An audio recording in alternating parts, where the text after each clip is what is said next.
നമസ്കാരം. ഷെക്കിന ന്യൂസിന്റെ സ്പെഷ്യൽ ചർച്ചയിലേക്ക് എല്ലാ പ്രിയപ്പെട്ട പ്രേക്ഷകർക്കും സ്വാഗതം. ഭൂപടങ്ങൾ അത് വെറുമൊരു രേഖകളല്ല, അത് ഓരോ മനുഷ്യന്റെയും ജീവിതവും വികസനവുമാണ്. എന്നാൽ 1984 ശേഷം കാസർഗോഡ് ജില്ല രൂപവൽക്കരിച്ചതിന് ശേഷം കേരളത്തിന്റെ അതിരുകളിൽ കാര്യമായിട്ടുള്ള മാറ്റങ്ങൾ സംഭവിച്ചിട്ടില്ല എന്നതാണ് ഒരു യാഥാർത്ഥ്യം. അതേസമയം തന്നെ കേരളത്തിന്റെ ജനസംഖ്യ ഇരട്ടിയോളമായി വളർന്നു കഴിഞ്ഞിരിക്കുന്നു. കഴിഞ്ഞ കുറെ ദശാബ്ദങ്ങളായി പുതിയ ജില്ലകൾ ജനങ്ങളുടെ വികസനത്തിന്, ഭരണപരമായിട്ടുള്ള സൗകര്യത്തിന് പുതിയ ജില്ലകൾ വേണം എന്ന ആവശ്യം കേരളത്തിന്റെ വിവിധ കോണുകളിൽ നിന്ന് ഉയരുന്നുണ്ട്.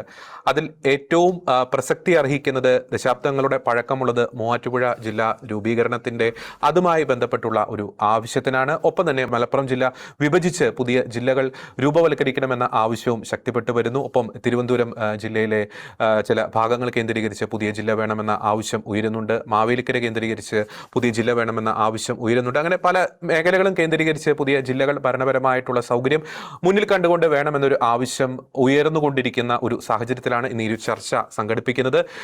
ഇന്ന് ഈ ചർച്ചയിൽ നമ്മോടൊപ്പം ചേരുന്നു റിട്ടയർഡ് ഡെപ്യൂട്ടി തഹസീൽദാർ ശ്രീ ആന്റണി അരൽച്ചിറ, ഒപ്പം തന്നെ മൂവാറ്റുപുഴയിൽ നിന്നും പൊതുപ്രവർത്തകൻ ഡോക്ടർ ജോസൂട്ടി ജെ ഒഴികയിൽ, ഒപ്പം മലപ്പുറത്തു നിന്നും മാധ്യമപ്രവർത്തകൻ ശ്രീ തോമസ് ഊട്ടി ചാലിയാർ. 3 പേർക്കും ഈ ചർച്ചയിലേക്ക് സ്വാഗതം. ആദ്യം ആന്റണി സാർ, നമുക്കറിയാം ഭരണ സൗകര്യം, വികേന്ദ്രീകൃത ഒരു വികസനം, ഒപ്പം തന്നെ ജനസംഖ്യാ സമ്മർദ്ദം, ഈ 3 ഘടകങ്ങൾ എടുത്ത് പരിശോധിച്ച് നോക്കുമ്പോൾ ഏറ്റവും ഈ ഫോർണറായിട്ട് നിൽക്കുന്ന ഈ ജില്ലാ രൂപീകരണത്തിന്റെ ആവശ്യത്തിൽ ഏറ്റവും മുൻപന്തിയിൽ നിൽക്കുന്നതാണ് തിരൂർ, മൂവാറ്റുപുഴ പോലുള്ള ജില്ലാ രൂപീകരണത്തിന്റെ ആവശ്യം. അപ്പോൾ ഞാൻ നേരത്തെ പറഞ്ഞ 3 ഘടകങ്ങൾ എടുത്ത് പരിശോധിച്ച് നോക്കുമ്പോൾ ഇത്തരത്തിലുള്ള ആവശ്യത്തിന് എത്രത്തോളം പ്രസക്തിയുണ്ട്? പ്രത്യേകിച്ച് കഴിഞ്ഞ ഏറ്റവും ഒടുവിൽ അവതരിപ്പിക്കപ്പെട്ട ബഡ്ജറ്റിൽ ഈ ജില്ലാ രൂപീകരണവുമായി ബന്ധപ്പെട്ട് പഠിക്കുവാൻ കമ്മീഷനെ നിയോഗിക്കുമെന്ന് മുഖ്യമന്ത്രി പ്രഖ്യാപിച്ച പശ്ചാത്തലത്തിൽ ശ്രീ ആന്റണി അരൽച്ചിറ. നമസ്കാരം. കൂടുതൽ സൗകര്യപ്രദമായ സേവനം ലഭ്യമാക്കാനായിട്ട് ജില്ലകൾ ചെറുതാകുന്നത് ഏറെ നല്ലതാണ്. പക്ഷേ കേരളം പോലെയുള്ള സാമ്പത്തികമായി വളരെയേറെ ബുദ്ധിമുട്ടിൽ നിൽക്കുന്ന, സാമ്പത്തിക പ്രതിസന്ധിയുള്ള ഒരു സംസ്ഥാനത്ത് കൂടുതൽ ജില്ലകൾ രൂപപ്പെടുകയും കൂടുതൽ താലൂക്കുകൾ രൂപപ്പെടുകയും ചെയ്യുമ്പോൾ അതിന്റെ അടിസ്ഥാന സൗകര്യ വികസനം, അതോടൊപ്പം തന്നെ ഉദ്യോഗസ്ഥ വിന്യാസം, അതുപോലെ അതിനായി പ്രത്യേകം തയ്യാറാക്കേണ്ടി വരുന്ന രേഖകളെ, ഇതെല്ലാം തന്നെ പുതിയതായി രൂപപ്പെടണം. നിലവിലുള്ളതൊക്കെ ആണെങ്കിൽ പോലും പുതിയതായി ഇവയെല്ലാം കണ്ടെത്തേണ്ടിയിരിക്കുന്നു. നമ്മുടെ കേരള സംസ്ഥാനം രൂപപ്പെടുന്നതിന് മുമ്പേ രൂപപ്പെട്ട ജില്ലകൾ ഉണ്ടായിരുന്നു. 1949 ജൂലൈ 1 തിരുവനന്തപുരം, കൊല്ലം, കോട്ടയം, തൃശൂർ ജില്ലകൾ രൂപപ്പെട്ടത്. ഏറ്റവും അവസാനമായിട്ട് 1984 കാസർഗോഡ് ജില്ല രൂപപ്പെട്ടത്. അതുപോലെ തന്നെ 2013 അവസാനമായി നമ്മുടെ താലൂക്കുകൾ രൂപീകരിച്ചത്. അങ്ങനെ താലൂക്കുകളായാലും ശരി, ജില്ലകളായാലും ശരി, വളരെ വിസ്തൃതിയേറിയ ആയി പല താലൂക്കുകളും അതുപോലെ തന്നെ പല ജില്ലകളും മാറിയിട്ടുണ്ട്. ഏകദേശം 41 ലക്ഷത്തിലധികം ആളുകളാണ് മലപ്പുറം താലൂക്കിലുള്ളത്.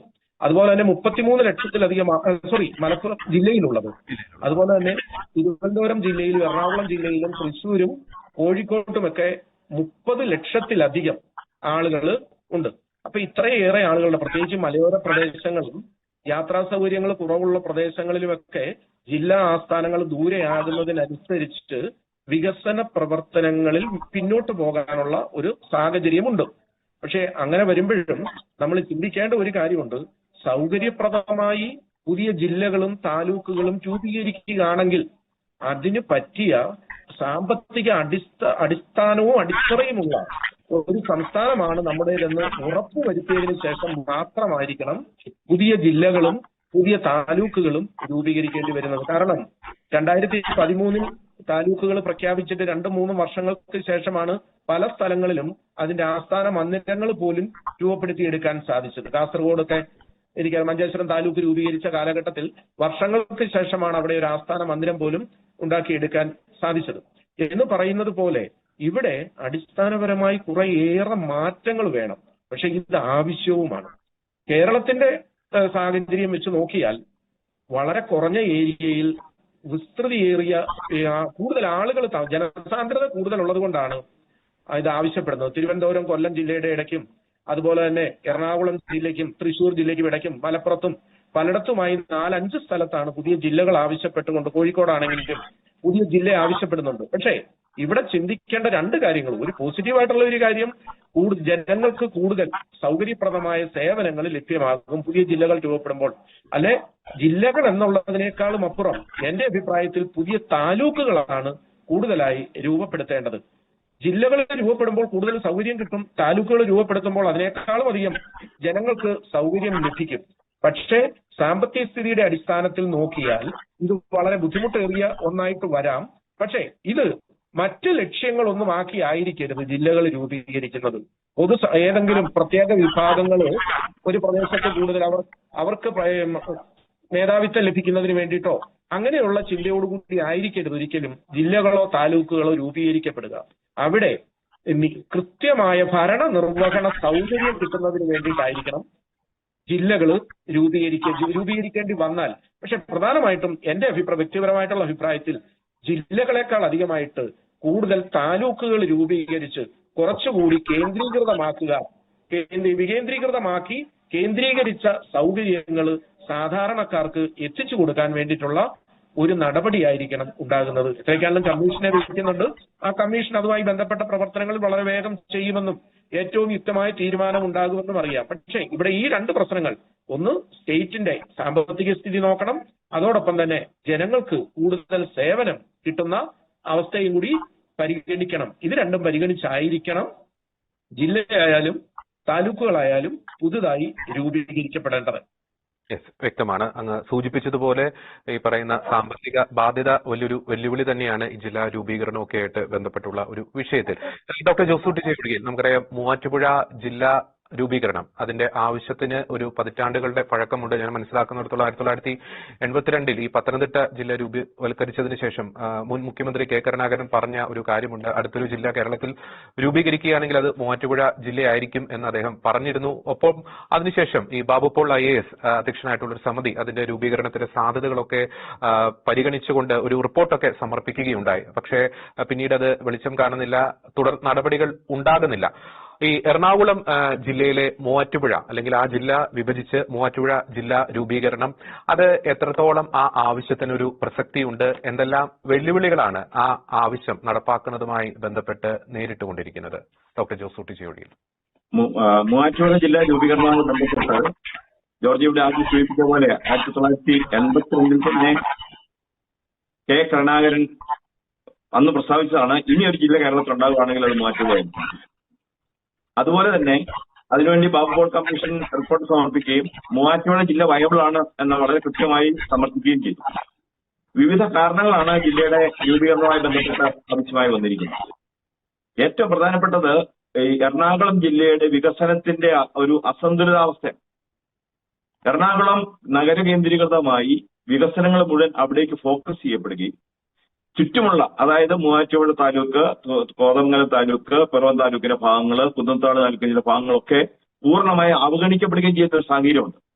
ഒന്ന്, ഇത് പ്രധാനമായും കാർഷിക മേഖലയാണ്. അപ്പൊ കാർഷിക മേഖലയും വ്യവസായ മേഖലയും തികച്ചും വ്യത്യസ്തമായി രണ്ടായിട്ട് നിൽക്കുകയും കാർഷിക മേഖലയിലെ വിഭവങ്ങൾ മുഴുവനും വ്യവസായ മേഖലയുടെ വികസനത്തിന് വേണ്ടി വളരുകയും ചെയ്തിരിക്കുകയാണ്. സർക്കാർ ഫണ്ട് അനുവദിക്കുമ്പോഴും ഇത് തന്നെയാണ് സംഭവിക്കുന്നത്. യഥാർത്ഥത്തിൽ ഒരു പ്രദേശത്തിന്റെ വികസനം വരുവാണെങ്കിൽ ആ വികസനം കൂടുതൽ വിഭവങ്ങൾ ആവശ്യപ്പെടുകയും അങ്ങനെ അവിടെ തന്നെ വികസിച്ചുകൊണ്ടിരിക്കുകയും ചെയ്യും. ഇപ്പൊ എറണാകുളം നഗരത്തിന് നോക്കിയാൽ മനസ്സിലാവും, അവിടെ മെട്രോ ആയി, ഇൻഫോ പാർക്കായി, വ്യവസായശാലകളായി, അപ്പോഴത്തേക്കും പുതിയ പുതിയ സംഗതികളായി. അവർക്കൊക്കെ താമസിക്കാൻ വേണ്ട സ്ഥലങ്ങൾ വേണം, യാത്രാ സൗകര്യങ്ങൾ വേണം, ഫ്ളാറ്റുകൾ വേണം, വെള്ളം വേണം, വൈദ്യുതി വേണം. അപ്പൊ ആ പ്രദേശം അതിശക്തമായി ഇത് ഡിമാൻഡ് ചെയ്യുകയും അത് കൊടുക്കാനായിട്ട് ഗവൺമെന്റുകൾ നിർബന്ധിതരാകുകയും ചെയ്യും. അപ്പൊ സ്വാഭാവികമായും അവികസിത പ്രദേശങ്ങൾ പൂർണ്ണമായിട്ടും സംസ്കരിക്കപ്പെടും. അതാണിപ്പോൾ എറണാകുളം ജില്ലയിൽ സംഭവിച്ചിരിക്കുന്നത്.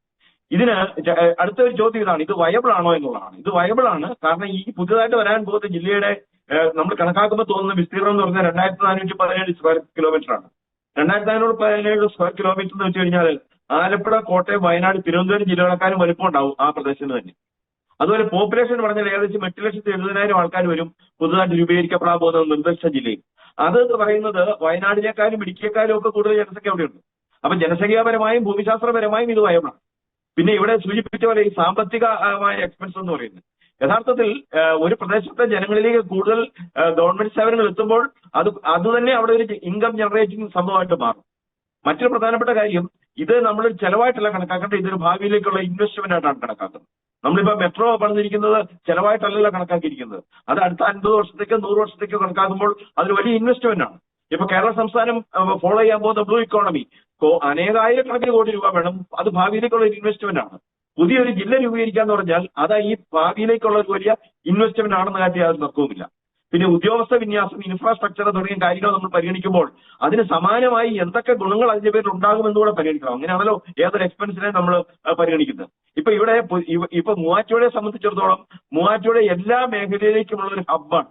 അത് കടൽ തീരത്തേക്ക് പോകാനാണെങ്കിലും, അത് എയർപോർട്ടിലേക്ക് പോകാനാണെങ്കിലും, അത് മലയോര മേഖലയിലേക്ക് പോകാനാണെങ്കിലും, അത് കുട്ടനാട് പോലുള്ള പ്രദേശത്തേക്ക് പോകുന്നതിനാണെങ്കിലും, അതല്ല യാത്രാ സൗകര്യം നോക്കുകയാണെങ്കിൽ തെക്കോട്ടും വടക്കോട്ടും കിഴക്കോട്ടും പടിഞ്ഞാറോട്ടേക്കുമുള്ള യാത്രകളുടെ ഒരു ഹബ്ബാണത്. അപ്പൊ അങ്ങനെയുള്ള കേന്ദ്രീകൃതമായ ഒരു പ്രദേശത്ത് കേന്ദ്രമായ ഒരു ജില്ല ഉണ്ടാകുന്നത് ആ പ്രദേശത്തെ ജനങ്ങൾക്ക്, ആ പ്രദേശത്തിന്റെ ആകെ മൊത്തത്തിലുള്ള വികസന സന്തുലനത്തിന്, അതുവഴി രാജ്യത്തിന്റെ തന്നെ സാമ്പത്തിക വളർച്ചയ്ക്ക് അത് വളരെ ഗുണകരമാകും. ഉദ്യോഗസ്ഥ വിന്യാസത്തെ സംബന്ധിച്ചിടത്തോളം നമ്മുടെ മുഖ്യമന്ത്രിയുടെ പറയുകയുണ്ടായി, നമ്മുടെ ബഡ്ജറ്റിൽ തന്നെ പറഞ്ഞിട്ടുണ്ടായി, ഈ ഗവർണൻസിന്റെ ഇടത്തട്ടുകൾ കുറയ്ക്കേണ്ടതിന്റെ ആവശ്യകത. ഇപ്പൊ ഒരു ഫയല് ഒന്ന് നീങ്ങി പോകണമെങ്കിൽ അതിന്റെ അപ്രൂവൽ വരണമെങ്കിൽ 6 or 7 പേര് ഒപ്പിടാനുണ്ട്. അത് 2 or 3 or 4 പേർക്ക് ചെയ്യാവുന്ന കാര്യത്തിന് 6 or 7 പേര് വേണ്ടി വരും. അപ്പൊ തീർച്ചയായും വരാൻ പോകുന്ന ഒരു സമയത്ത് ഈ ഗവൺമെന്റ് ഭാഗത്തു നിന്നും ഉണ്ടാകുന്ന ചില മാറ്റമറിച്ചിലുകൾ നമ്മുടെ ഉദ്യോഗസ്ഥ ഘടനയിൽ തന്നെ മാറ്റം ഉണ്ടാക്കാൻ തന്നെ സാധ്യതയുണ്ട്. അപ്പൊ ഇപ്പോഴുള്ള ഉദ്യോഗസ്ഥന്മാരെ വെച്ചുകൊണ്ട് തന്നെ ഇത് ചെയ്യാൻ സാധിക്കുമെന്ന് തന്നെയാണ് മനസ്സിലാക്കേണ്ട കാര്യം. ഇനി ആ ആവശ്യത്തിന് ഉദ്യോഗസ്ഥന്മാരില്ലെങ്കിൽ കൂടുതൽ ആളുകളെ നിയമിക്കണം. അതിനാണല്ലോ ഗവൺമെന്റ് എന്ന് പറയുന്നത്, അതിനാണല്ലോ ജനങ്ങൾ നികുതി കൊടുക്കുന്നത്. അപ്പൊ അതുകൊണ്ട് അത്തരത്തിലുള്ള ന്യായീകരണങ്ങളൊക്കെ അതൊരു കേവലമായ ഒരു ന്യായീകരണങ്ങൾ, ഒരു ഒഴികഴിവ് എന്ന് മാത്രമേ ഉള്ളൂ. ഈ കാര്യത്തിൽ ഉണ്ടായിരിക്കേണ്ടത് ഭരണപരമായും രാഷ്ട്രീയവുമായിട്ടുള്ള തീരുമാനമാണ്. അതൊരു പ്രദേശത്തെ ജനങ്ങളുടെ മൊത്തത്തിലുള്ള വികസനം കേന്ദ്രീകരിച്ചുകൊണ്ട് തന്നെയായിരിക്കും അത്തരം ഒരു പദ്ധതി ഉണ്ടാകുന്നത്, പ്രത്യേകിച്ച് മൂവാറ്റുപുഴയെ സംബന്ധിച്ചിടത്തോളം. അതുകൊണ്ട് മൂവാറ്റുപുഴ ജില്ലയ്ക്ക് വേണ്ടിയിട്ട് ക്യാമ്പയിൻ നടക്കുന്നുണ്ട്, ആളുകൾ സമരരംഗത്തുണ്ട്, പലതരത്തിലുള്ള ഡിമാൻഡുകൾ ഉന്നയിച്ച് ഈ വിഷയങ്ങൾ അവതരിപ്പിച്ചുകൊണ്ടാണ് ഇരിക്കുന്നത്. തീർച്ചയായും പുതിയൊരു ജില്ല വരുമ്പോൾ മൂവാറ്റുപുഴ അതിനകത്ത് പ്രഥമ സ്ഥാനം കിട്ടും എന്ന കാര്യത്തിൽ തർക്കമില്ലെന്നാണ് ഞങ്ങൾക്ക് വിശ്വസിച്ചിരിക്കുന്നത്. ഒരു കാര്യം കൂടി ഡോക്ടർ ജോസൂട്ടി ചോദിക്കൽ, ഇപ്പോൾ മലപ്പുറം ജില്ല വിഭജിക്കണം എന്ന ആവശ്യത്തിൽ നിന്നും വളരെ വിഭിന്നമായി മൂവാറ്റുപുഴയുടെ ഒരു പൊളിറ്റിക്കൽ സാഹചര്യം നമുക്കറിയാം. പ്രാദേശിക രാഷ്ട്രീയ പാർട്ടികൾക്ക് വളരെ ശക്തമായിട്ടുള്ള ഒരു വിളനിലമാണ് മൂവാറ്റുപുഴ അല്ലെങ്കിൽ ഈ നിർദ്ദിഷ്ട ജില്ലയുടെ പ്രദേശങ്ങൾ. അതിനാൽ തന്നെ ഇതിന്റെ ഒരു അതിർത്തി രൂപീകരണം ഒരു രാഷ്ട്രീയ തർക്കത്തിന് ഒരു കാരണമാകാനുള്ള സാധ്യതയില്ലേ? ഞാൻ മനസ്സിലാക്കുന്നിടത്തോളം അന്ന് കെ കരുണാകരൻ നടത്തിയ ഒരു പ്രസ്താവന, അത് മുന്നോട്ട് പോകാൻ ഒരു തടസ്സം നിന്നത് പ്രത്യേകിച്ച് കേരള കോൺഗ്രസ് ജോസഫ് പോലുള്ള വിഭാഗങ്ങളിൽ നിന്നുള്ള ഒരു എതിർപ്പായിരുന്നു. പ്രത്യേകിച്ച് തൊടുപുഴ നിർദ്ദിഷ്ട ജില്ലയുടെ ഭാഗമാക്കണമോ വേണ്ടയോ എന്ന കാര്യത്തിൽ ഒരു തർക്കം നിലനിൽക്കുന്നു. അപ്പോൾ മൂവാറ്റുപുഴയുടെ ഒരു പൊളിറ്റിക്കൽ സാഹചര്യത്തിൽ ഇതിന്റെ അതിർത്തി നിർണയം ഒരു വലിയൊരു വെല്ലുവിളിയാകാനുള്ള ഒരു സാധ്യത അവിടെ നിലനിൽക്കുന്നില്ലേ? അതിന്റെ ആവശ്യമില്ല. എന്തെന്നറിയോ, ഈ അതിർത്തി നിർണയത്തിന്റെ പൊളിറ്റിക്കൽ സിറ്റുവേഷൻ വരുന്നത് നിയോജക മണ്ഡലങ്ങളുടെ അതിർത്തികൾ മാറ്റി വരയ്ക്കുമ്പോഴാണ്. ഇത് ഒന്നിലധികം ജില്ലകളിൽ ഉള്ള നിയോജക മണ്ഡലങ്ങൾ കേരളത്തിൽ മുമ്പും ഉണ്ടായിട്ടുണ്ട്, ഇപ്പോഴും ഉണ്ട്. അപ്പൊ അത് പാർലമെന്റിലേക്കാണെങ്കിലും നിയമസഭയിലേക്കാണെങ്കിലും ഒരു നിയോജക മണ്ഡലം ഒന്നിലധികം ജില്ലകളുടെ ഭാഗമായിട്ട് വരുമ്പോൾ നിയോജക മണ്ഡലം തരത്തിലുള്ള ഒരു വിഭജനം വരുമ്പോഴാണ് ഈ രാഷ്ട്രീയമായ ആ ഫോർമുലയ്ക്ക് മാറ്റം ഉണ്ടാകുന്നത്. ഇപ്പൊ ഒരു പ്രത്യേക പാർട്ടിയുടെ ആളുകൾ സ്ഥിരമായി ജയിച്ചുകൊണ്ടിരിക്കുന്ന ഒരു മണ്ഡലത്തിന് അത് വിഭജിച്ച് വേറെന്നാക്കി കഴിയുമ്പോൾ ഉണ്ടാകാവുന്ന വ്യത്യാസങ്ങളൊക്കെ ഉണ്ടാകും. അത്തരം സംഗതികളൊന്നും ഒരു പരിഗണനാ വിഷയമാക്കേണ്ട കാര്യമേ ഇല്ല. ഇവിടെ പരിഗണനാ വിഷയമാക്കേണ്ടത് ഈ പ്രദേശത്തിന്റെ ഭരണപരമായ സൗകര്യവും അതുപോലെ തന്നെ മേഖലയുടെ വികസനവുമായി ബന്ധപ്പെട്ട കാര്യങ്ങളാണ് ഇവിടെ ഏറ്റവും പ്രധാനമായിട്ട് പരിഗണിക്കപ്പെടേണ്ടത്. തൊടുപുഴ വേണ്ടെന്ന് വെച്ചാൽ ദേവികുളം എടുത്താൽ മതിയല്ലോ. തൊടുപുഴ വേണ്ടെന്ന് വെക്കണമെങ്കിൽ അതൊക്കെ പകരം ദേവികുളം വേണമെങ്കിൽ ഈ മേഖലയോട് കൂട്ടിച്ചേർക്കാം, മൂവാറ്റുപുഴയോട് ചേർക്കാവുന്ന അത്രേ ഉള്ളത്. അപ്പോഴും അതിനും അതിൻ്റെതായ വേറെ ചില പ്രത്യേക ഗുണങ്ങളും നേട്ടങ്ങളും ഒക്കെ ഉണ്ടാകും. യഥാർത്ഥത്തിൽ തൊടുപുഴ എന്ന് പറയുന്നത് ഇടുക്കി ജില്ലയുടെ മറ്റ് മേഖലകളുമായി ഭൂമിശാസ്ത്രപരമായോ കാലാവസ്ഥാപരമായോ സാംസ്കാരികമായോ മറ്റേതെങ്കിലും തരത്തിലുള്ള ഒരു പാരിറ്റിയുള്ള ഒരു സ്ഥലമല്ല. തൊടുപുഴയ്ക്ക് പാരിറ്റി എപ്പോഴും മൂവാറ്റുപുഴയായിട്ടും അതുപോലെയുള്ള പ്രദേശങ്ങളുമായിട്ടാണ്. അതുകൊണ്ട് തൊടുപുഴ മാറിപ്പോയി എന്ന് കരുതി പ്രത്യേകിച്ചൊന്നും സംഭവിക്കാനൊന്നുമില്ല. അതിന്റെ പേരിൽ ഒരു രാഷ്ട്രീയ ഒരു തർക്കമോ അല്ലെങ്കിൽ അത്തരത്തിലൊരു സംഗതിയുടെ ആവശ്യവുമില്ല. അല്ലാതെ നമുക്ക് ചെയ്യാവുന്നതേ ഉള്ളൂ. ശ്രീ തോമസ് ഊട്ടി ചാലിയാർ, നമുക്കറിയാം മലപ്പുറം ജില്ല അത് വിഭജനത്തിന്റെ ഒരു കാര്യം എല്ലാവരും പരിഗണിക്കുമ്പോൾ മുന്നോട്ട് വയ്ക്കുന്ന അല്ലെങ്കിൽ ഉയർത്തിപ്പിടിക്കുന്ന പ്രധാനപ്പെട്ട ഒരു ഘടകമാണ് ഈ ജനസംഖ്യ സമ്മർദ്ദം എന്ന് പറയുന്നത്. ഏകദേശം 45 ലക്ഷത്തോളം ജനസംഖ്യ ഇപ്പോൾ നിലവിലുണ്ട്. പുതിയ സെൻസസ് വരുമ്പോൾ അതിലൊക്കെ കൂടാനുള്ള ഒരു സാധ്യതയുണ്ട്. അപ്പോൾ നിലവിൽ ഈ പറയുന്ന ഇത്രത്തോളം ജനസംഖ്യയുള്ള ജില്ലയ്ക്ക് ഒരു കളക്ടർ, അപ്പോൾ നിലവിൽ ഈ വലിയ ജില്ലയിലെ ജനങ്ങൾക്ക് അവരുടെ ഭരണപരമായിട്ടുള്ള സൗകര്യങ്ങൾ അല്ലെങ്കിൽ ആനുകൂല്യങ്ങളൊക്കെ നേടിയെടുക്കുവാൻ ഈ ജില്ലാ വിഭജനം നടന്നില്ലെങ്കിൽ അവർ നേരിട്ടുകൊണ്ടിരിക്കുന്ന വെല്ലുവിളികൾ എന്തൊക്കെയാണ്? ശ്രീ തോമസ് ഊട്ടി ചാലിയാർ. നമുക്കറിയാം, സാറ് സൂചിപ്പിച്ചതുപോലെ തന്നെ മലപ്പുറം ജില്ല എന്ന് പറയുമ്പോൾ കേരളത്തിൽ ഏറ്റവും കൂടുതൽ ജനസംഖ്യയുള്ള ജില്ലയാണ്. ഏകദേശം 42 ലക്ഷത്തിന് മുകളിൽ ഇപ്പോൾ ജനസംഖ്യയുള്ള ഒരു ജില്ലയാണ്. 7 താലൂക്കുകളുണ്ട്. അതേപോലെ തന്നെ കേരളത്തിലെ 16 നിയമസഭാ മണ്ഡലങ്ങൾ ഉൾപ്പെടുന്ന ഒരു ജില്ലയാണ്. 1969 ജൂൺ 16 ജില്ലാ രൂപീകൃതമായ ശേഷം കേരളത്തിൽ ഏറ്റവും കൂടുതൽ നിയമസഭാ മണ്ഡലങ്ങൾ വർദ്ധിച്ച ഒരു ജില്ലയാണ് മലപ്പുറം. 12 എന്നുള്ളത് 16 മാറി. 4 പതിറ്റാണ്ടിന് ശേഷം കാസർഗോഡ് ജില്ലയുടെ പ്രവിക്ക് ശേഷം വീണ്ടും പുതിയ ജില്ലയുടെ ചർച്ച നമ്മുടെ സംസ്ഥാനത്ത് ഇപ്പോൾ സജീവമായിക്കൊണ്ടിരിക്കുകയാണ്. ഈ ഒരു ആവശ്യം കുറെ കാലങ്ങളായിട്ട് മലപ്പുറത്തിന്റെ ഭാഗത്തു നിന്ന് ഉയർന്നു വന്നതാണ്. ആദ്യം ഇത് ഉന്നയിച്ചത് ചില മതസംഘടനകളായതുകൊണ്ട് അതിന് വേണ്ടത്ര ഒരു പിന്തുണ അന്ന് കിട്ടിയിരുന്നില്ല. ജമാഅത്ത് ഇസ്ലാമിയും അതേപോലെ തന്നെ SDPI ഒക്കെയാണ് ഈ രീതിയിലുള്ള ഒരു അവകാശവാദം ഉന്നയിക്കുകയും അവരുടെ സംഘടന തന്നെ ഈസ്റ്റ് വെസ്റ്റ് എന്നൊക്കെ രീതിയിൽ 2-3 സംഘടനകളാക്കിയിട്ട് ജില്ലയിൽ തന്നെ ജില്ലാ കമ്മിറ്റികൾ രൂപീകരിക്കുന്ന ഒരു കാഴ്ചകളൊക്കെ നമ്മൾ കണ്ടാണ്. എന്തായാലും ഇപ്പോൾ ഈ ഒരു കഴിഞ്ഞ തെരഞ്ഞെടുപ്പിൽ BJP പോലും 3 ജില്ലാ കമ്മിറ്റികളാണ് ഇപ്പൊ മലപ്പുറത്ത് നിലവിലുള്ളത്. ഈസ്റ്റ് വെസ്റ്റ് എന്നൊക്കെ പറഞ്ഞ് 3 ജില്ലാ കമ്മിറ്റികളാണ് നിലവിലുള്ളത്. അവർക്കിപ്പം മുസ്ലിം ലീഗ് അടക്കമുള്ള UDF-ലെയും അതുപോലെ തന്നെ പ്രധാന കക്ഷികളെല്ലാം ഇപ്പം ജില്ല വിഭജിച്ച് ജനങ്ങൾക്ക് കൂടുതൽ ഉപകാരപ്രദമാകുന്ന രീതിയിൽ ജനങ്ങളുടെ ആവശ്യങ്ങൾ അടിയന്തരമായി പരിഗണിക്കപ്പെടേണ്ട ഒരവസ്ഥയിലേക്ക് കാര്യങ്ങൾ എത്തിക്കണമെങ്കിൽ വിഭജനം ആവശ്യമാണ് എന്നുള്ളതും പുതിയ ജില്ല വരണമെന്നുള്ളതും ഒരു ഏകാഭിപ്രായത്തിലേക്ക് എത്തിയിട്ടുണ്ട്. പ്രധാനമായും നമുക്കറിയാം, ഇപ്പൊ 16 നിയോജക മണ്ഡലങ്ങളുള്ള 7 താലൂക്കുകളുള്ള ഒരു ജില്ലയിലെ മറ്റു ജില്ലകൾക്ക് അനുവദിക്കുന്ന പോലെയുള്ള ഒരു ഫണ്ട് അനുവദിച്ചാൽ ആ ഫണ്ടിൽ വരുന്ന ഒരു കമ്മി ജനങ്ങളെ വല്ലാതെ ബാധിക്കുന്നുണ്ട്. അതേപോലെ തന്നെ തീരദേശ മേഖലകളും അതേപോലെ തന്നെ മലയോര മേഖലകളും എല്ലാം ഉൾപ്പെട്ട ഒരു സങ്കീർണമായ ജില്ല കൂടിയാണ്. തമിഴ്നാടിനോട് അതിർത്തി പങ്കിടുന്നു. പാലക്കാട്, തൃശ്ശൂർ, കോഴിക്കോട് ജില്ലകളോടൊക്കെ അതിർത്തി പങ്കിടുന്ന അറബിക്കടലിന്റെയും അതേപോലെ തന്നെ നീലഗിരി ജില്ലയുടെ താഴ്വാരവും ഒക്കെ ഉൾക്കൊണ്ട ഒരു വലിയ പ്രദേശം കൂടിയാണ് മലപ്പുറം എന്ന വസ്തുത നമുക്ക് മറക്കാൻ കഴിയില്ല. അപ്പോൾ തീർച്ചയായിട്ടും ഈ അടുത്ത കാലങ്ങളിലൊക്കെ ഉയർന്നു വന്ന ഉദ്യോഗസ്ഥ തലങ്ങളിൽ നിന്നൊക്കെ തന്നെ ഉയർന്നു വന്ന ഒരു ആവശ്യമാണ് ജില്ല 2ആയി വിഭജിക്കപ്പെടണം, 2 ജില്ല, പുതിയൊരു ജില്ല രൂപീകരിക്കപ്പെടണം എന്നുള്ളത്. അപ്പൊ നമുക്കറിയാം, വലിയ സങ്കീർണമായ ഒരു പ്രശ്നത്തിന് ശേഷമാണ് 1969 ജൂൺ 16 അന്നത്തെ EMS മന്ത്രിസഭയിൽ അന്ന് മുസ്ലിം ലീഗ് കൂടി പങ്കാളിത്തം വഹിച്ചിരുന്ന CPI-ന്റെ EMS നമ്പൂതിരിപ്പാട് നയിച്ച മന്ത്രിസഭയുടെ കാലത്താണ് കോൺഗ്രസിന്റെ അതിശക്തമായ എതിർപ്പുകളെ അവഗണിച്ചുകൊണ്ട് മലപ്പുറം ജില്ല രൂപീകൃതമാവുന്നത്. അതിനുശേഷം കുറച്ച് കാലങ്ങളായി, ഏതാണ്ട് ഒരു 10 വർഷത്തിന് ശേഷം 10 വർഷത്തോളമായി നമ്മുടെ ഇവിടെ സ്വീകാര്യമല്ലെങ്കിൽ പോലും വലിയ തോതിൽ ഉയർന്നു വന്നതാണ് ജില്ലാ വിഭജനം എന്നുള്ള ഒരു വിഷയം. അത് ഇപ്പോൾ കൂടുതൽ സജീവമായിരിക്കുന്നു എന്നുള്ളതാണ്. ജില്ല മലപ്പുറത്തെ നമ്മൾ എടുത്തു നോക്കുമ്പോൾ കോഴിക്കോട് ജില്ലയുടെ കൊണ്ടോട്ടി അതിർത്തികളിലേക്കും അതേപോലെ പാലക്കാടിന്റെ തൃത്താലയിലേക്കൊക്കെ തന്നെ പൊന്നാനി, നമുക്കറിയാം എടപ്പാൾ പൊന്നാനി പ്രദേശങ്ങളൊക്കെ വലിയൊരു ദൂരപ്രദേശങ്ങളാണ്. അതുകൊണ്ട് തന്നെ തിരൂർ കേന്ദ്രമായ ഒരു ജില്ല വന്നാൽ തീർച്ചയായിട്ടും അത് ജനങ്ങൾക്ക് ഫലപ്രദമാകുന്ന ഒരു കാര്യമാണ് എന്നുള്ള കാര്യത്തിൽ സംശയമില്ല. നമുക്കറിയാം, ഒരു കമ്മ്യൂണിറ്റി ഒക്കെ എടുത്തു നോക്കുമ്പോൾ തന്നെ ഏറ്റവും കൂടുതൽ സാമുദായികപരമായി മുസ്ലിങ്ങളെ സംബന്ധിച്ചിടത്തോളം 70.26% മുസ്ലിം വോട്ടുകളുള്ള കേരളത്തിലെ ഏറ്റവും വലിയ ജില്ലയാണ്. 26.7% അവിടെ ഹൈന്ദവ വോട്ടുകളുള്ളത്. 1.98% മാത്രമാണ് ക്രൈസ്തവ വോട്ടുകളുള്ളത്. ആ ഒരു രൂപീകരണമൊക്കെ വെച്ച് തന്നെയാണ് ഒരു മലപ്പുറം ജില്ലയുടെ വന്നതും പിന്നീടുണ്ടായ വളർച്ചകളൊക്കെ തന്നെ. വലിയ തോതിലെ ജനസംഖ്യ വളർന്ന ഒരു ജില്ല കൂടിയാണ്. 1 കിലോമീറ്ററിൽ 1157 പേർ അധിവസിക്കുന്ന കേരളത്തിലെ ഒരു ജില്ലയായി മലപ്പുറം മാറിയിട്ടുമുണ്ട്. അപ്പൊ തന്നെ മലപ്പുറത്തെ സംബന്ധിച്ചിടത്തോളം ജനങ്ങളുടെ പ്രശ്നങ്ങൾക്ക് പരിഹാരം ഉണ്ടാകണമെങ്കിൽ, ജനങ്ങൾ അവരെ ആഗ്രഹിക്കുന്ന രീതിയിലുള്ള വികസനം എത്തണമെങ്കിൽ 2 ജില്ലകളായി മാറുന്നതോടുകൂടി ഉണ്ടാകുന്ന അധിക ഫണ്ടും കാര്യങ്ങളും ഒക്കെ കുറെ ആശ്വാസകരമാകുമെന്നുള്ള കാര്യത്തിൽ പൊതുവെ ഒരു ഏകീകരണ അഭിപ്രായത്തിലേക്ക് എത്തിയിട്ടുണ്ട്. പിന്നീട് സൂചിപ്പിച്ചതുപോലെ തന്നെ നമുക്കറിയാം, ഇപ്പോൾ കഴിഞ്ഞ മുഖ്യമന്ത്രി ധനകാര്യമന്ത്രി കൂടിയായ VD സതീശൻ അവതരിപ്പിച്ച ധനകാര്യ ബജറ്റിൽ 40 ലക്ഷം കോടിയിലേറെ നമ്മൾ വലിയ, അതേപോലെ തന്നെ നമ്മൾ സാമ്പത്തിക രംഗത്തും എല്ലാ രംഗത്തും വലിയൊരു കടബാധ്യതയും പ്രതിസന്ധിയും സാമ്പത്തിക പ്രതിസന്ധിയും നേരിടുക എന്നുള്ള വലിയൊരു പ്രശ്നമാണ് എന്നൊക്കെ ചൂണ്ടിക്കാട്ടിയിരുന്നു.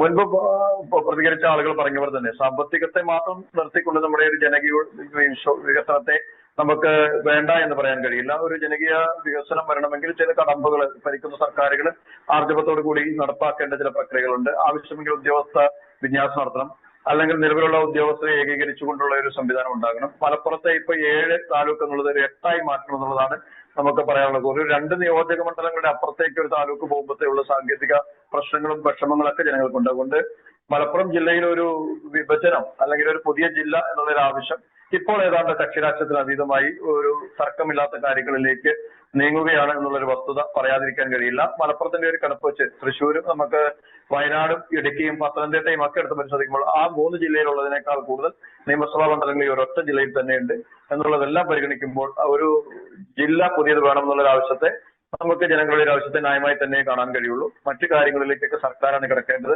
സർക്കാർ ഈ നടപടിക്രമങ്ങൾ പോകുമ്പോൾ ഇതിന് കൃത്യമായ ഒരു പ്ലാൻ വേണം, കൃത്യമായ ഒരു ഫണ്ട് കണ്ടെത്താനുള്ള നടപടികൾ വേണം, കൃത്യമായി ഇത് ഏതൊക്കെ രീതിയിൽ വിനിയോഗിക്കാമെന്നുള്ള ഒരു കൃത്യമായ ഒരു ബോധ്യം ഈ സർക്കാരിനുണ്ടായ ശേഷമാണ് ഇത്തരമൊരു നടപടികളിലേക്ക് കടന്നാൽ ഒരു പക്ഷേ ഇത് വിജയകരമായി തന്നെ പൂർത്തീകരിക്കാൻ കഴിയുമെന്നുള്ളതാണ് പറയാൻ.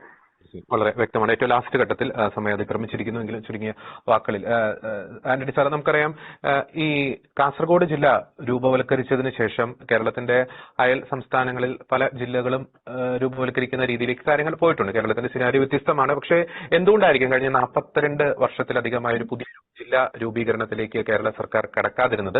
ഈ രണ്ടാമത്തെ ഒരു ചോദ്യം കൂടി, ഈ ഇത്തരത്തിൽ ജില്ലകൾ വിഭജിച്ച് കഴിയുമ്പോൾ നിലവിലെ ജില്ലയിലെ ആ ഒരു റിസോഴ്സ്, അതിന്റെ ഒരു കൃത്യമായിട്ടുള്ള ഒരു വിഭജനം, അതും വലിയൊരു വെല്ലുവിളിയാകാനുള്ള ഒരു സാധ്യതയില്ലേ? ചുരുങ്ങിയ വാക്കുകൾ ആന്റണി സാർ. തീർച്ചയായിട്ടും ഈ റിസോഴ്സ് അലോക്കേഷൻ ഒരു വലിയ വിഷയമായിട്ട് വരും. കാരണം ജില്ലകൾ കേന്ദ്രീകരിക്കും. ഇപ്പോൾ തന്നെ നമ്മുടെ ജില്ലാ ആസ്ഥാനങ്ങൾ കേന്ദ്രീകരിച്ചാണ് വളർച്ച ഉണ്ടായിരിക്കുന്നത്. ആ വളർച്ച ഞാൻ വ്യക്തിപരമായിട്ട് ഞാൻ പറയുകയാണെന്നുണ്ടെങ്കിൽ താലൂക്ക് കേന്ദ്രീകൃതമായി വളർച്ചയ്ക്ക് വേണ്ടിയിട്ടുള്ള രീതിയിലേക്ക് നമ്മുടെ വളർച്ചാ രീതികൾ കൊണ്ടുവരികയാണെന്നുണ്ടെങ്കിൽ ഇത്രയും വലിയ പ്രശ്നങ്ങൾ ഉണ്ടാവില്ല.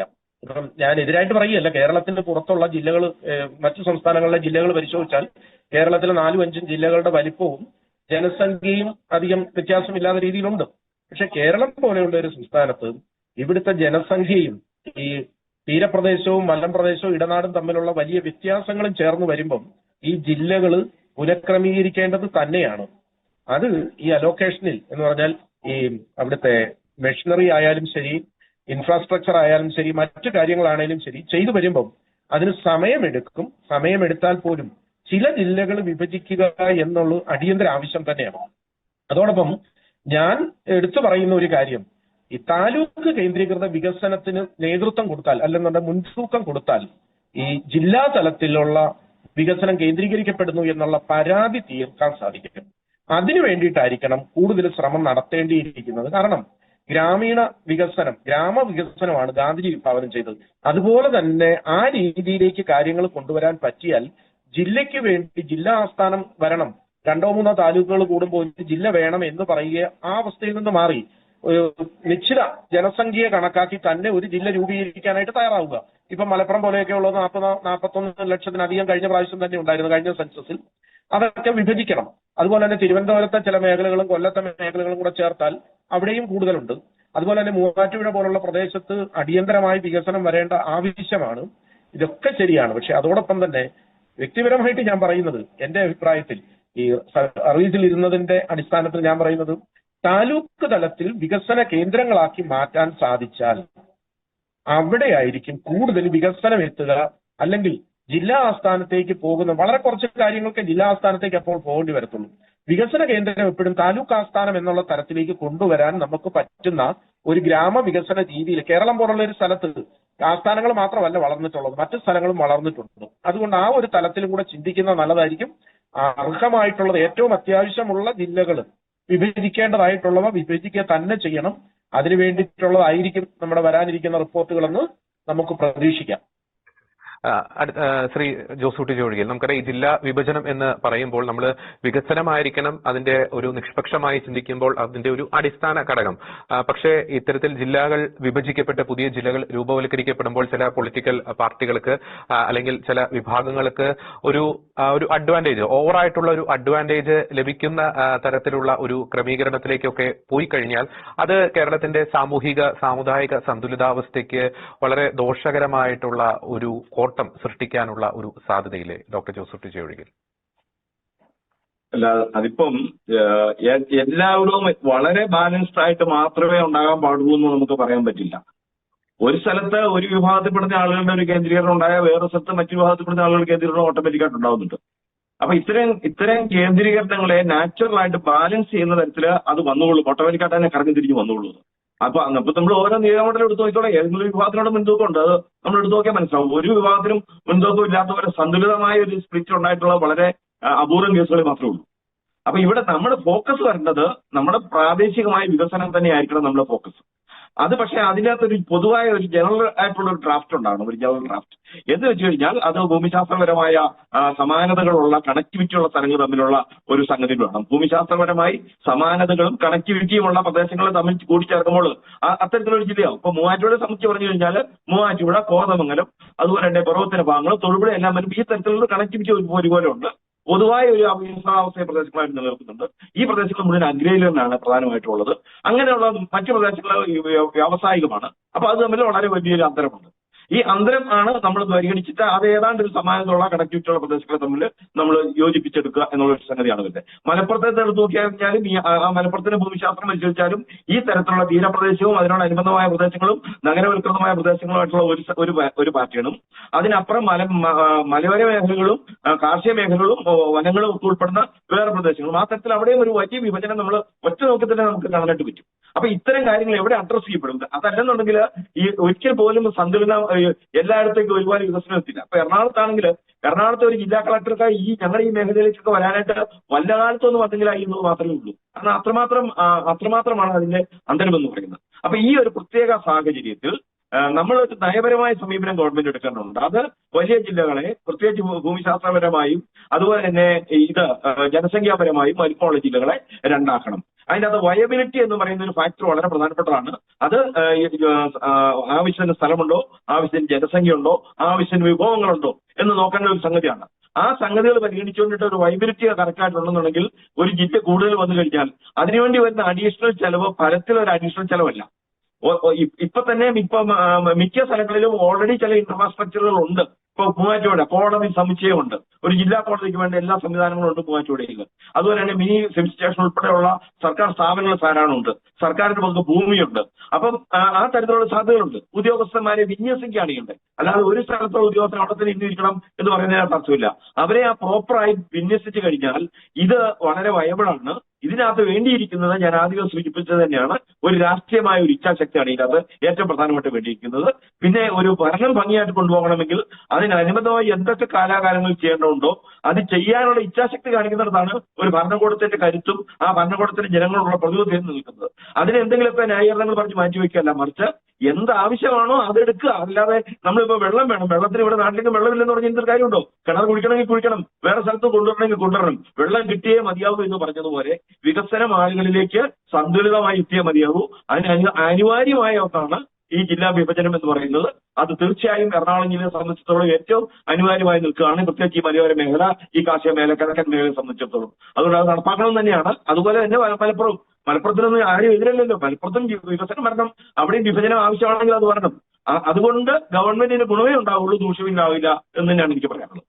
ഏറ്റവും ലാസ്റ്റായിട്ട് ശ്രീ തോമസ് കുട്ടിച്ചാലിയാർ, നമുക്കറിയാം മറ്റേത് കാലഘട്ടത്തെക്കാൾ എനിക്ക് തോന്നുന്നു ഈ മലപ്പുറം ജില്ലാ വിഭജന കാര്യത്തിൽ വളരെ അനുകൂലമായിട്ടുള്ള ഒരു രാഷ്ട്രീയ സാഹചര്യം തന്നെയല്ലേ ഇപ്പോൾ നിലനിൽക്കുന്നത്.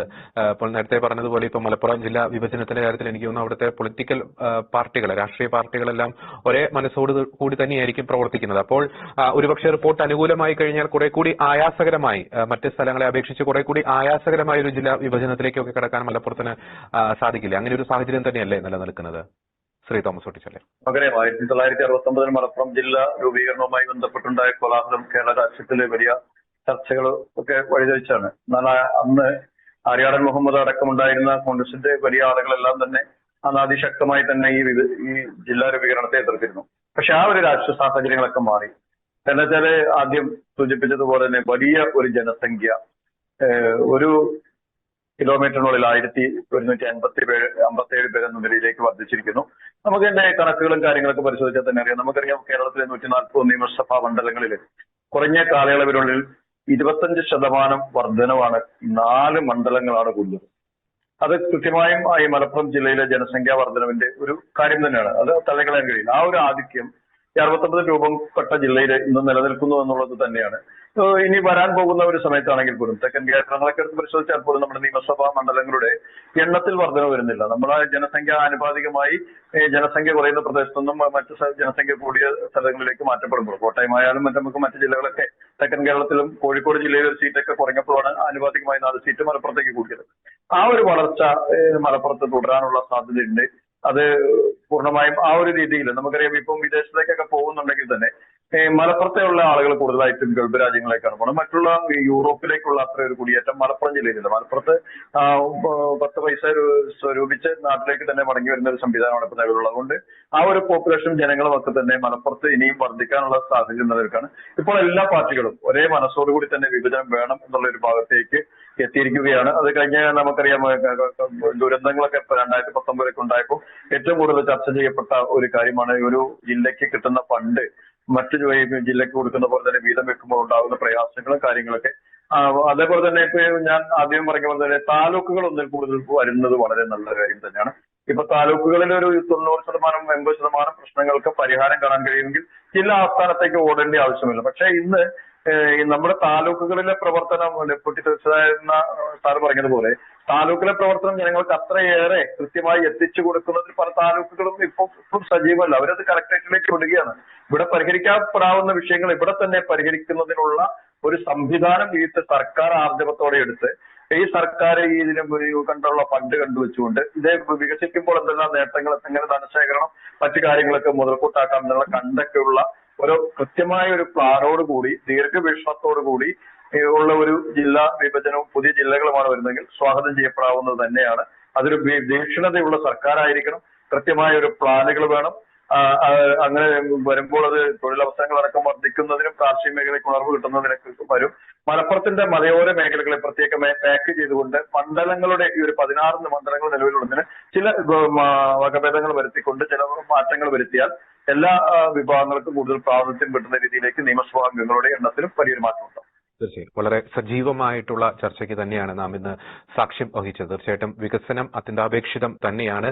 അതിനുവേണ്ടി ഈ പറയുന്നത് പോലെ ജില്ലകൾ വിഭജിക്കപ്പെടണമെങ്കിൽ അതിൽ ശാസ്ത്രീയമായ ഒരു പഠനം തീർച്ചയായിട്ടും നടത്തുവാൻ ഗവൺമെന്റിന് സാധിക്കട്ടെ. ശാസ്ത്രീയമായിട്ടുള്ള മാർഗങ്ങളിലൂടെ തന്നെ കൃത്യമായിട്ട് ബാലൻസ്ഡ് ആയിട്ട് തന്നെ പക്ഷപാത രഹിതമായിട്ട് തന്നെ ഇത്തരത്തിലുള്ള നടപടികൾ സ്വീകരിക്കുവാൻ ഭരണകൂടങ്ങൾക്ക് സാധിക്കട്ടെ. ഒപ്പം നമ്മൾ ചിന്തിക്കേണ്ട ഒരു കാര്യം നമ്മൾ ഈ ചർച്ചയിൽ പങ്കുവച്ചതുപോലെ കേരളത്തിന്റെ നിലവിലെ സാമ്പത്തിക സ്ഥിതി കൂടി കണക്കിലെടുത്തുകൊണ്ട് ശാസ്ത്രീയമായി ഒരു ബാലൻസ്ഡായി നിഷ്പക്ഷമായി ഈ ജില്ലാ വിഭജനങ്ങളുടെ കാര്യത്തിൽ ഒരു തീരുമാനമെടുക്കുവാൻ പഠനം നടത്തുവാൻ സർക്കാരിന് സാധിക്കട്ടെ എന്ന് ആശംസിക്കുന്നു. ഇനി ചർച്ചയിൽ വളരെ സജീവമായി പങ്കെടുത്ത റിട്ടയർഡ് ഡെപ്യൂട്ടി തഹസിൽദാർ ശ്രീ ആന്റണി അരുൾച്ചിറ, ഒപ്പം തന്നെ ഡോക്ടർ ജോസൂട്ടി ഒഴികയിൽ ശ്രീ തോമസ് ഊട്ടി ചാലിയാർ, 3 പേർക്കും നന്ദി.